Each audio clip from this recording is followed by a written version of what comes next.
एक शांत रात थी। एक बस पहाड़ी इलाके से गुजरती हुई नजर आई। बस के अंदर दो पैसेंजर्स थे जो एक दूसरे को जानते नहीं थे। एक का नाम आना था जो एक नर्स है, और दूसरा था फ्रेडी, एक कॉमिक आर्टिस्ट। फिर एक छोटा सा हादसा हुआ। आना की किताब अचानक नीचे गिर गई। इसी बहाने दोनों की बातचीत शुरू हो गई। बातों बातों में पता चला कि दोनों एक ही छोटे से टाउन में रहते हैं। इसी दौरान फ्रेडी को मौका मिला अपना टैलेंट दिखाने का। उसने आना का चेहरा स्केच करने की कोशिश की।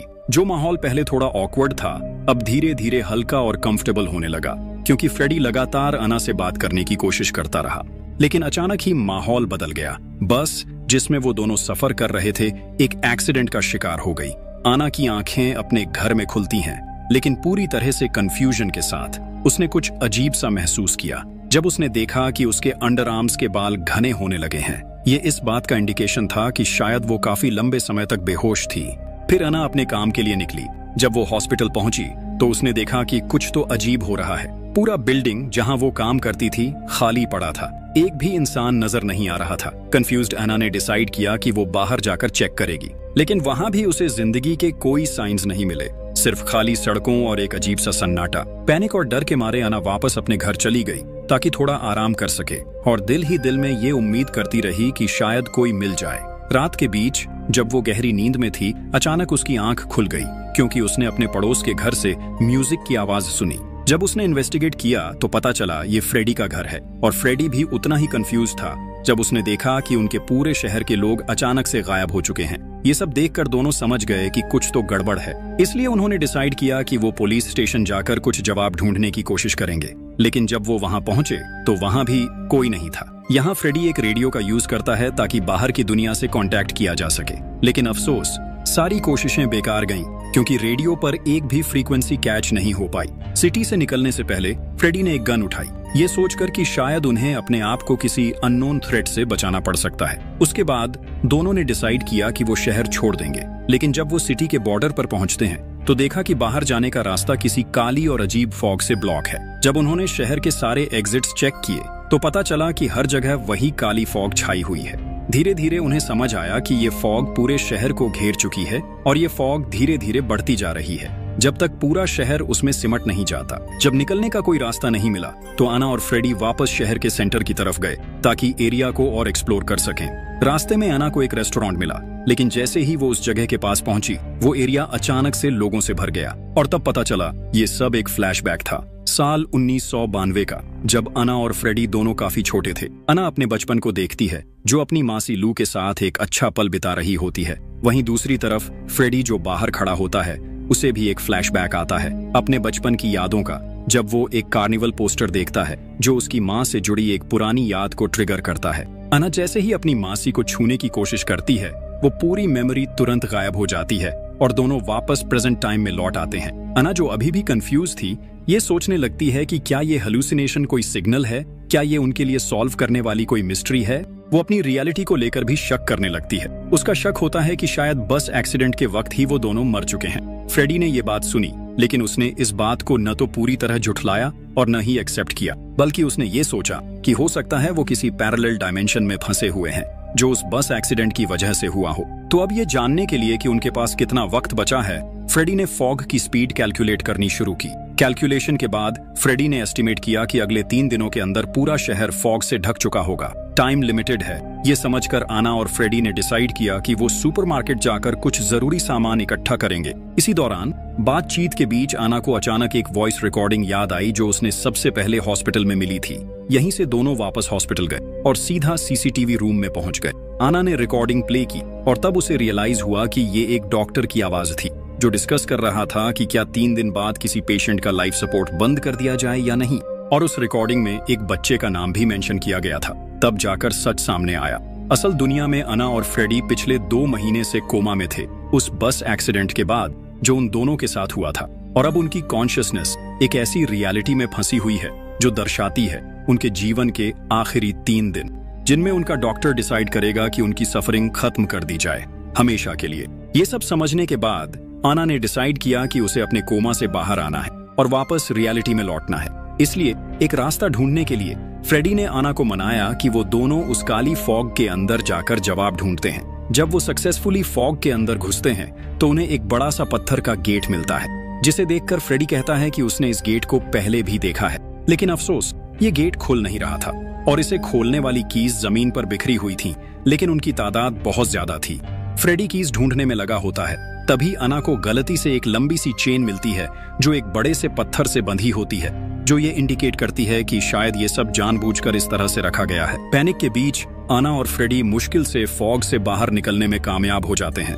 हालांकि फ्रेडी एक पॉइंट पर लगभग पकड़ा ही गया था जब वो कार कीज उठा रहा था जो नीचे गिर गई थी। जब वो सेफ हो जाते हैं तो दोनों वापस शहर लौट आते हैं। वहीं फ्रेडी और आना मिलकर जो कुछ भी उन्होंने फॉग के अंदर देखा था उस पर डिस्कस करते हैं और इस बात पर भी कि वो इस रियलिटी से कैसे निकल सकते हैं। थोड़ी देर बाद वो फ्रेडी के घर पहुंचते हैं, लेकिन जैसे ही अंदर जाते हैं एक और फ्लैशबैक ट्रिगर होता है 1992 का। फ्रेडी को याद आता है एक पल जब वो अपने कमरे में अकेले बैठा कॉमिक्स बना रहा था। तभी उसके पापा आए और उसे बोला कि वो उसे कार्निवल ले जाएंगे।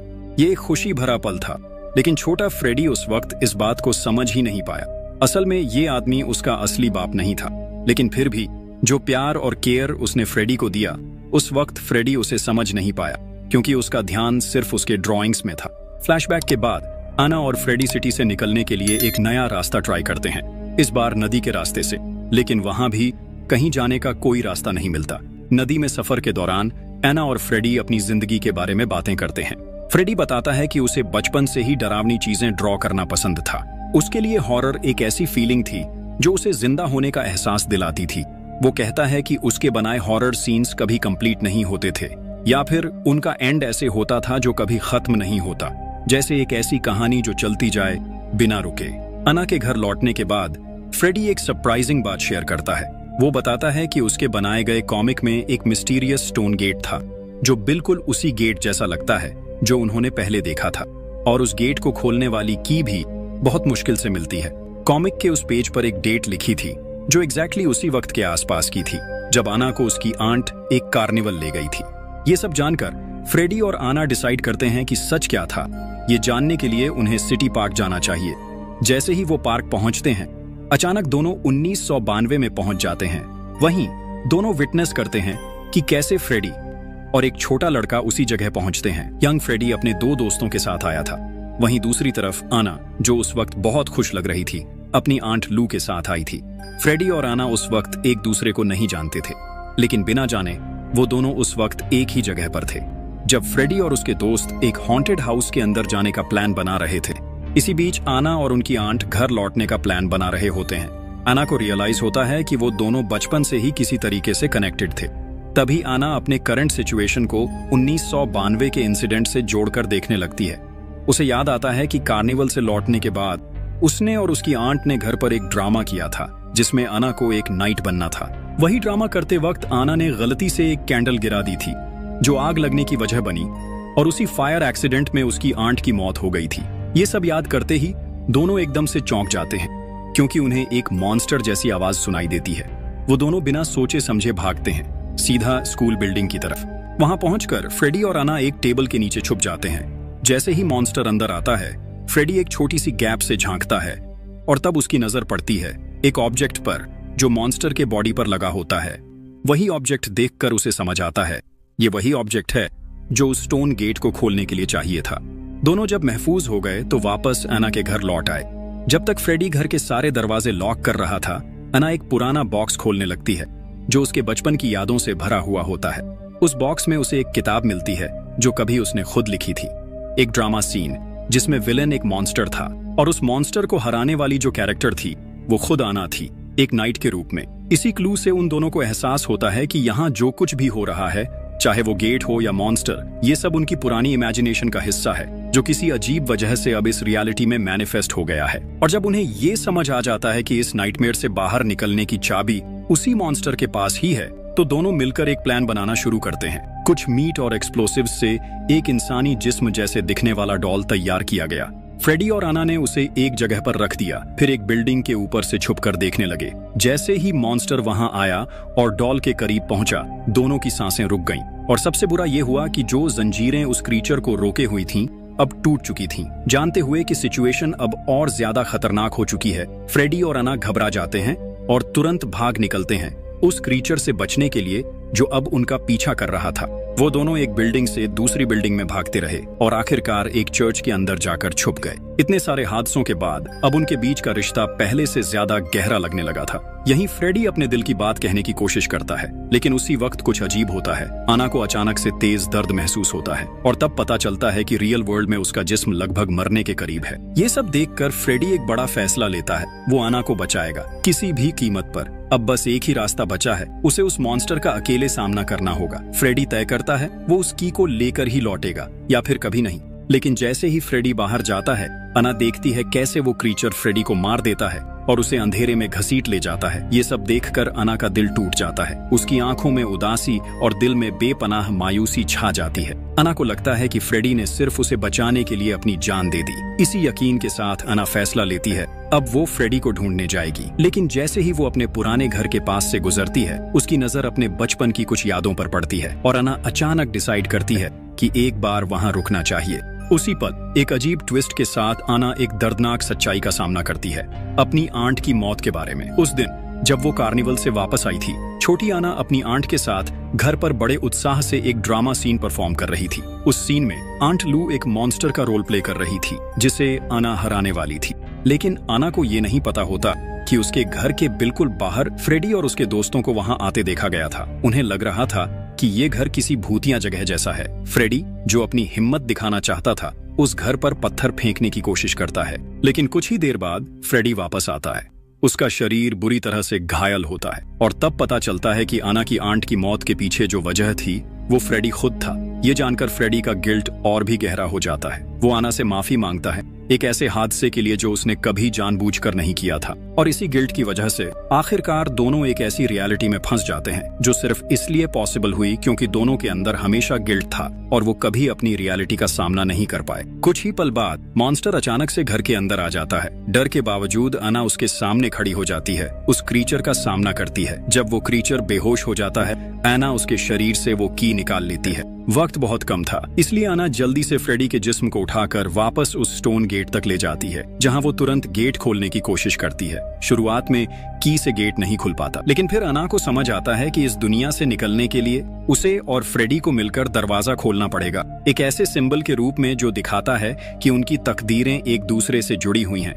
आखिरकार आना रियल वर्ल्ड में वापस आ जाती है और होश में आते ही सबसे पहले फ्रेडी के बारे में सोचने लगती है। बेचैनी के साथ आना उसकी तलाश में निकल पड़ती है, लेकिन अफसोस फ्रेडी को तब तक घर ले जाया जा चुका होता है। ये जानकर आना तुरंत उसके घर पहुंचती है। जब वो वहां आती है, एक नर्स दरवाजा खोलती है, आना को अंदर बुलाती है और ले जाती है फ्रेडी के पास, जो अब एक व्हील चेयर में बैठा दिखाई देता है। आना उसके पास जाकर बैठ जाती है और उन लम्हों को याद करती है जो दोनों ने एक ऑल्टरनेट रियलिटी में साथ बिताए थे। लेकिन अभी जिस हालत में फ्रेडी था, उसे सिर्फ एक ही चीज याद थी, उन दोनों की पहली मुलाकात बस में। आना, जो अब भी क्यूरियस थी, फ्रेडी की नैनी से पूछने लगती है। तब उस नैनी ने बताया कि फ्रेडी हर रात एक जैसे सपने देखता है और उन सपनों से ही फ्रेडी बार बार एक अनजान औरत की स्केचेस बनाता रहता है। इन्हीं इमेजेस को बेस बनाकर आना एक बार फिर कोशिश करती है फ्रेडी की उस ऑल्टरनेट दुनिया वाली यादों को वापस लाने की। शुरुआत में फ्रेडी कंफ्यूज्ड होता है, लेकिन धीरे धीरे वो आना के चेहरे को छूता है और तब अचानक उसके मन में एक के बाद एक फ्लैशबैक्स आने लगते हैं, उन सभी पलों के